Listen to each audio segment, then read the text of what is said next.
जब लोगों को इनिशियल स्टेज में दर्द शुरू होता है तो बहुत सारे लोग डॉक्टर्स का भी रुख नहीं करते हैं, बिना प्रेस्क्रिप्शन के ही वो दवा ले लेते हैं। तो क्या बिना प्रेस्क्रिप्शन के दवा लेना और फिर लगातार सिर दर्द होना क्या माइग्रेन में तब्दील हो सकता है?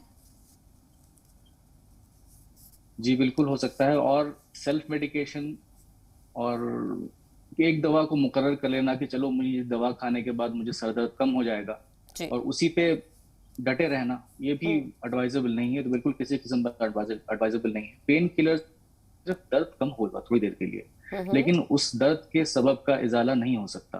हम्म। ठीक है, आजकल की जो जनरेशन है उन पे भी अभी हम थोड़ी देर में बात करेंगे। जी। इनमें क्यों हेडेक और माइग्रेन हेडेक ज्यादा हो रहे हैं। ठीक है, हम्म। और पेन किलर लेने के बाद भी जो नाजरीन हमको देख रहे हैं सुन रहे हैं वो भी जानते हैं कि पेन किलर लेने के बाद भी उनको नींद पूरा करना जरूरी हो जाता है सर हम्म। दर्द से छुटकारा पाने के लिए। जी। ठीक है, तो हम्म। आप इस पे ध्यान दें नाजरीन कि अगर आपको सर दर्द बहुत जमाने से है, बार बार आता है और आप पेन किलर खा के बस चुप हो जाते हैं, तो ये हम्म। सही नहीं है।